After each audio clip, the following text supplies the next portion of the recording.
In his defense, Health Cabinet Secretary Mutahi Kagwe now says that the matter has been politicized and weaponized to achieve political interests. The CES says he was only doing his job and he committed no crime by engaging KEMSA officials in the procurement of COVID-19 supplies. We started off with PPEs, which, as you know, and part of what forms the current controversy, were very expensive in March of this year, as they were in every part of the world.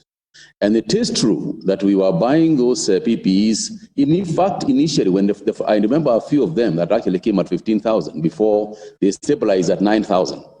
The rest of Africa was still buying those things at those prices when we started our local production and reduced them by more than 50% of the cost. This comes after KEMSA suspended CEO Jonah Manjari named him among Health Ministry officials who exerted pressure for the award of tenders for supplies and equipment at the agency. On Friday, Manjari told the Joint Senate Health and Ad Hoc Committee on COVID-19 that CS Kagwe was one of the officials he was receiving numerous calls, short text messages and emails from, pressurizing him to award tenders for the provision of various items. Which PS? He's going to give us names.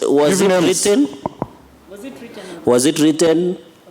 As I said earlier, there was which PS, and be specific, which PS? Susan Mochache. Yes. There were requests from the Cabinet Secretary, Honorable... Written or by phone call? Either phone calls, most of them SMSs and phone calls. Kagwe now terming the idea that a health CS and KEMSA CEO should not engage in any form of communication as absurd. But of course, there were people who had imported those PPEs. Some of them were not very happy about the fact that we stopped the purchase from KEMSA. And I instructed that that be the case, because there seems to be this notion that a CS is not supposed to talk to the CEOs. Kagwe has been under pressure to resign over the scandal.